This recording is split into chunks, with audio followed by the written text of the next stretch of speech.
Hi, I'm Giana, reporter for Kids First, and today I have the opportunity to speak with Kirk DeMicco, the director and screenwriter of the upcoming Netflix film, Vivo. Mr. DeMicco is known for his work as the director and writer of the award-winning film, The Croods, which received an Oscar nominee for the Best Animated Feature Film, as well as other nominations and awards. Today we are talking about Vivo, which releases on Netflix August 6th. Welcome, Mr. DeMicco. Hi, nice to meet you. Hi. Yeah, you too. Let's begin. Okay. This is the first animated musical from Sony Pictures Animation, so you are making history. What drew you to this project? Oh, what drew me to this project was first the music. Lin-Manuel Miranda had already written many songs for this before I had started, and I got to listen to them, and I was instantly in love with the sounds and all of the songs that he had written. So, and the idea that this was a musical about musicians really interested me because I felt like that was an opportunity to tell a story that we hadn't really seen before. We've seen musicals about other jobs and other people, but not about musicians that I could remember in a little bit. So I was excited about telling that story. It's an interesting concept, so I was drew to it when I was offered the chance to review it. So, Cool. the animation in this film is special in its own way. What makes it different from other projects you've previously worked on?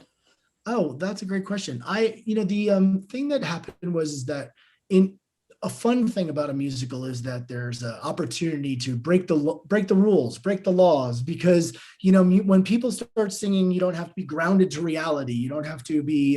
The audience already knows that it's not reality because someone's singing, and we don't expect that in our real life. People just walking around singing songs.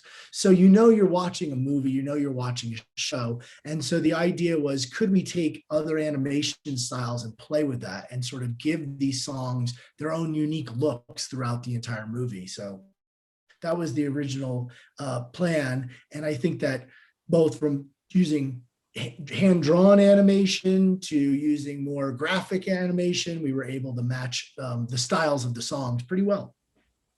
Well, that was a great idea because I really enjoyed the musical Oh, numbers. cool.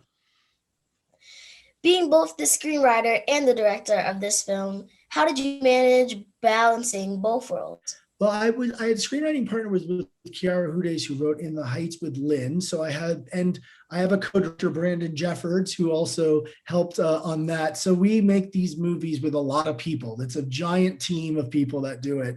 And a lot of times I think that maybe what I like most about being a screenwriter and a director is that I'm open. My computer's open to any good ideas. So it's like from story artists, from people on our crew, where, we're all there 8, 9, 10, 11 hours a day working on this movie for many years. And as long as you're open to new ideas and great ideas, I think, they come in and you're able to, because you have the script, able to write them in and then direct the scenes later.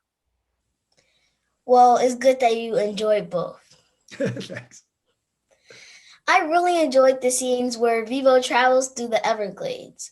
What type of location research was needed to make sure this part of the film felt authentic? Oh, that's great.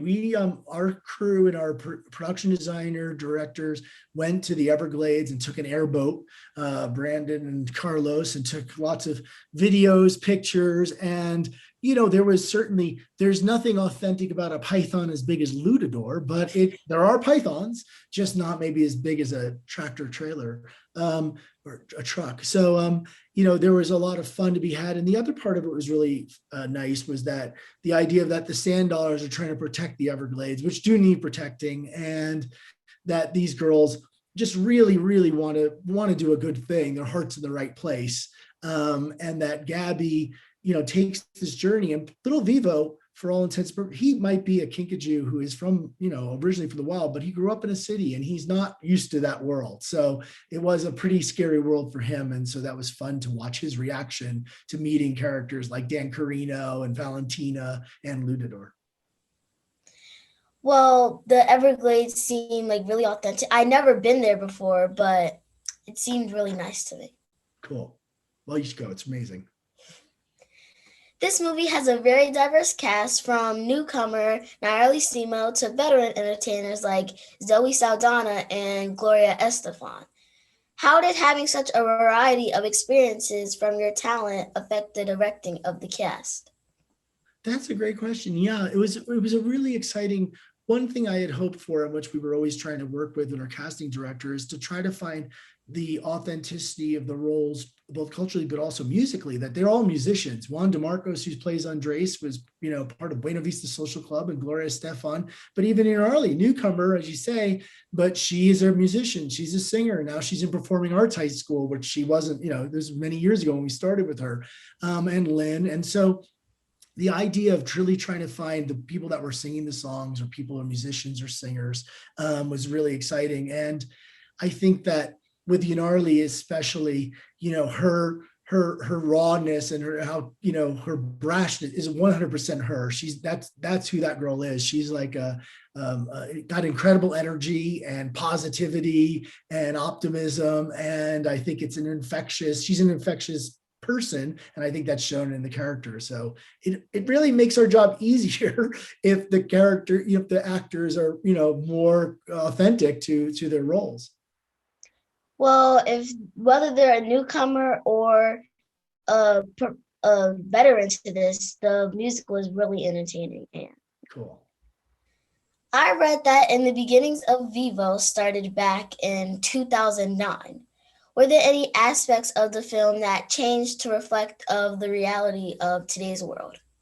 One thing that did change was the song and Keep the Beat. That was a released clip on the internet and stuff.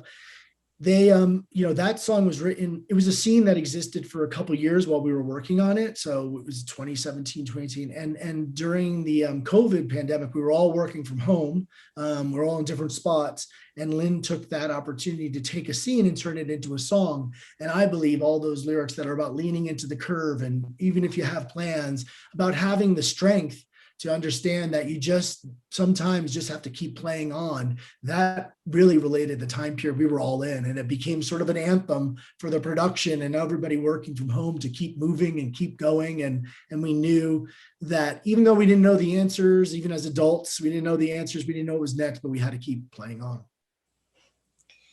Well, whether it's a scene or it's a musical performance, it was a really good thing, a part of the film. Thanks. COVID has stopped a lot of people from working together in person. How did it affect the way that you directed your voice actors? Oh, that is very good question. The thing that was a little bit disappointing for some of the voice actors we had worked with over the many years before, it was a little bit easier because we all knew each other and we'd see each other on camera and kind of talk. But like I was a little, because both the two characters that are in the Everglades, Nicole Byer's character of Valentina and Michael Rooker's character of Ludador, I had never got to meet him in person. So it's like, it's a little bit greedy, sad on my part because I'm huge fans of theirs. So I wanted to just meet them. But it was, one thing I think is that everyone was in such a positive place about trying to make this movie because it is joyful and it's about love. And so people showed up, and no matter where they were, some were in their closet working on the recording. Some were, some would be, recording at in their living room with, blankets around them, but everyone made do and everyone worked really hard to make the movie. Well, the movie was really enjoyable and entertaining. So whether you were in person or not, it was a great movie. Oh, thanks.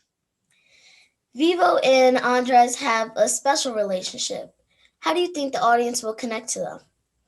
Oh, I think that, Andres, the way he's portrayed by Juan, he's such a loving, wonderful, kindly man. I think that maybe kids would see maybe like a father figure.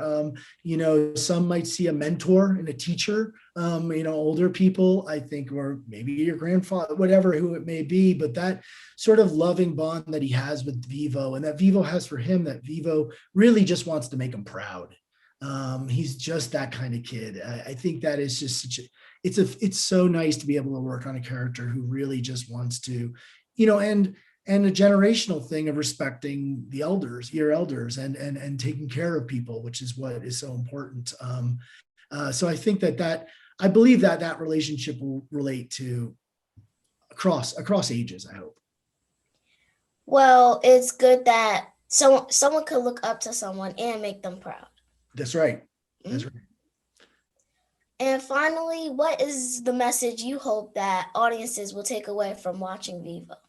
Oh, great. I really hope, I guess that might have changed over time. And right now I'm really hoping that they take away that, sometimes it is in the Keep the Beat song or Inside Your Heart, that love does go on, and that even if you feel that you're unloved or that you're missing love, is that if you have it in your heart, like Vivo does, to do something good, which is all he's doing, is just trying to deliver this song for a friend. And he gets a gift, which is his relationship with Gabby, is that not having to think of what am I going to get out of this all the time, but just doing something in service of, in honor of someone is a step in the right direction, I hope. Well, I definitely felt that when I finished watching the film, and that's a great message. Oh, thank you. That's awesome. Thank you for talking with me today. Of course. Thank you. I just talked with Kirk DeMicco about the new Netflix film Vivo that comes out on August 6, 2021. Be sure to check it out. I'm Giana, reporting for Kids First. Make sure you like and subscribe to our channel so you don't miss my next interview or review or one of those my awesome team members. Bye. Thanks. Are you ready, Vivo? Presenting the one and only Vivo.